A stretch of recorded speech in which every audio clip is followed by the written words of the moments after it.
Allow me to reintroduce myself. I am Black Thumbs 81. I will be your referee for this match. I'm still getting paid for this, right? You are not going to have me out here for this tribalism BS of yours and expect me to endure this crap for free. I take those head nods as confirmation of our deal. Okay, let's get on with this stupidity. Ladies and gentlemen, it's fight night. We are here for one of the most hated, brutal, vicious wrestling rivalries since the WWF versus WCW wars back in the 90s. WWF, now WWE, won that battle with WCW. But now after 20 years a new rival emerges, the young upstart, AEW. And in this new era of social media, this pro wrestling war has been taken to a whole new level of lunacy. It's sports entertainment versus pro wrestling. In the red corner representing WWE and sports entertainment, straight out of his grandmother's basement, Mr. If it's on the internet, it must be true.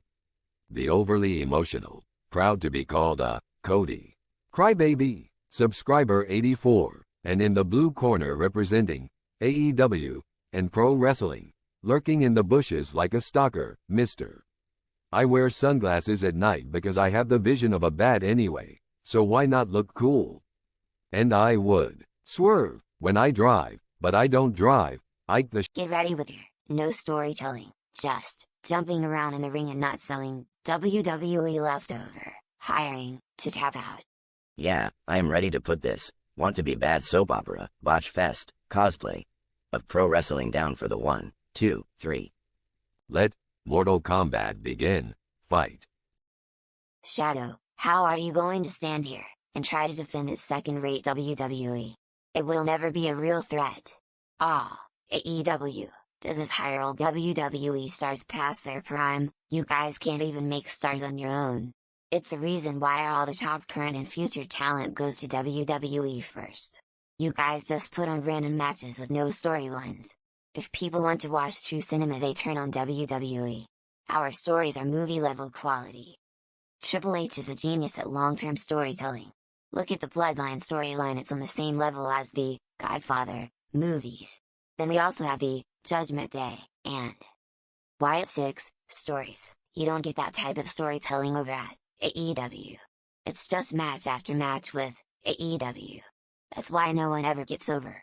Then there's all the old WWE stars you guys bring in, you don't know what to do with them.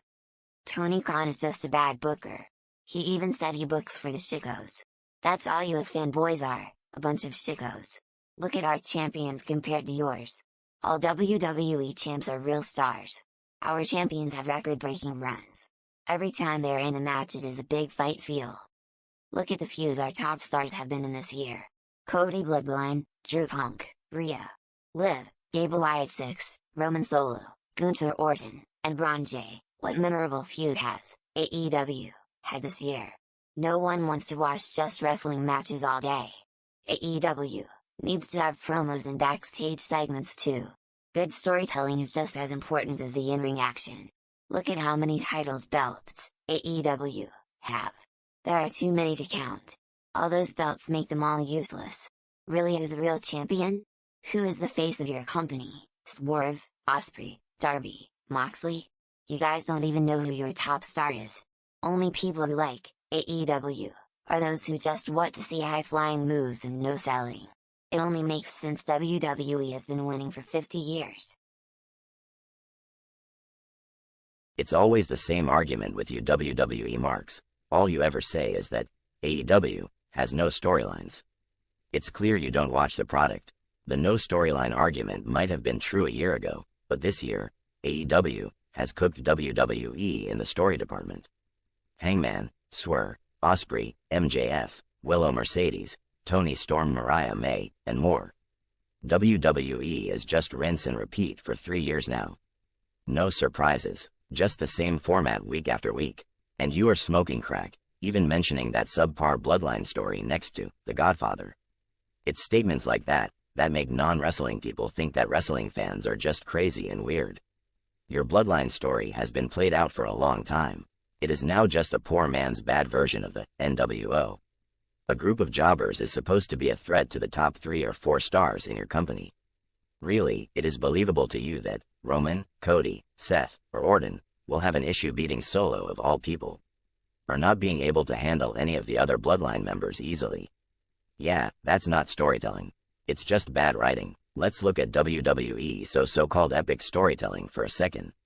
So the man who's coming off over a 40-match back-to-back losing streak is supposed to be believed he's on par with the former unbeatable champ for 3 years in Roman. Or, Solo is now capable of beating the man who dethroned Roman in being Cody. Give me a break. Having the same 4 or 5 matches every week for a year is not long-term storytelling. WWE takes random encounters of the past and tries to find one thing to connect them, then calls it long-term storytelling. Do you know why all the WWE stars are going to AEW? Because they realize WWE is not pro wrestling, and money changes everything. WWE, it's more in line with a bad superhero movie. You want to talk about champions, you say? Okay, I'll play. WWE got Cody, who is just bad. Gunter is at best a mid-carder. Liv, whose only achievement as champ is making out with Dominic. Yeah, your champs have record-breaking runs, but that is only because they only defend the title 3 or 4 times a year. It is almost guaranteed for any champion to break those fake records. How many times has Liv defended the title, and how many different opponents were those defenses against? I thought Cody said he would be a fighting champ. He and the other top stars don't even wrestle on Raw or SmackDown anymore. Whoa, step back both of you. You two are coming out swinging. I thought this was going to be a bunch of love taps. We're getting down and dirty from the jump. I dig it. Now, as much as I love a good fight, I'm not going to be an accessory to murder. So if any of you want to stop the fight, just say so. You both should have brought corner men, in case the towels need to be thrown in. Hey, you wrestling fans are scary. If I knew you were this ruthless, I would stop making fun of you guys all the time. Next time I get into an argument with one of you wrestling fans, I'm going to be worrying about one of you hitting me with a chair. Anyway, back to it. Fight. A lot of big talk for a company that can't even beat our NXT in the ratings. Your AEW isn't even as good as our third-ranked show. This means AEW stands no chance against Raw or SmackDown. Cody has been a fighting champ. He doesn't need to wrestle every week. They save them for the big matches at PLEs. Not like your Ospreay or Darby, who risk their career every match, just for a cheap pop. That's why AEW can make stars. They get injured all the time. Also, Liv has been a great women's champ.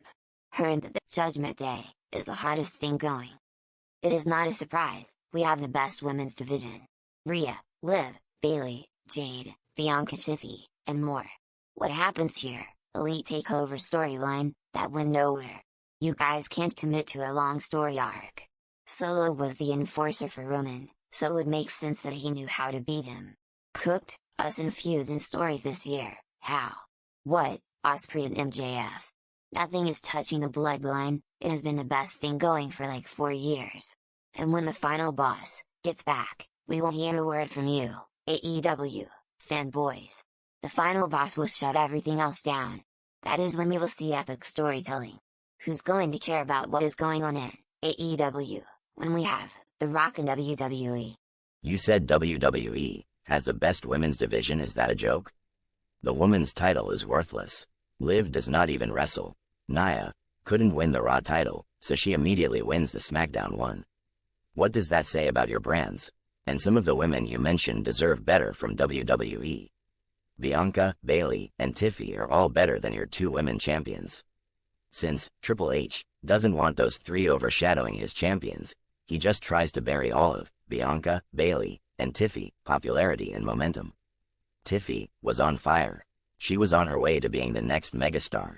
Bayley was at her peak in popularity coming off of WrestleMania. Bianca is Mrs. WrestleMania, gets sidelined in a useless tag team division? Because Triple H knows they will overshadow Rhea and Liv. You talk about AEW having too many belts. WWE has belts, necklaces, bracelets, and now rings. You talked about feuds. Your top feud was two men over 40 fighting over a 50-cent friendship bracelet. You called that cinema. And after what I already said about your women's champs, do I need to explain why the AEW women's division destroyed WWE's? Let's list some of AEW's big hitters: Toni Storm, Willow, Mercedes, Statlander, Mariah May, and more. I don't think the women's division is a hill WWE wants to die on. Look at WWE men's and women's tag team titles. They are complete jokes. It's a funny thing, isn't it? For all the talk about how great a writer Triple H is, once the writer, Jennifer Pepperman, left, WWE writing has been crap. I think we may have a D&D, Game of Thrones situation here. Triple H is even putting his name in the credit roll at the end of SmackDown, taking credit for writing the episode. Who does he think he is, Kevin Feige? Time. Ring the damn bell. Break it up. Both of you back to your corner. That's the end of this round. You will have time to prepare for the next one. Both of you should spend time gathering new material for the next round. And there is always plenty of new material in the pro wrestling world. Both of you have given and taken some good shots. It is back to the basement and shadows for you two. Which company do you prefer? Leave a comment in the chat. Give a thumbs up and subscribe if you like the video. Thanks for watching.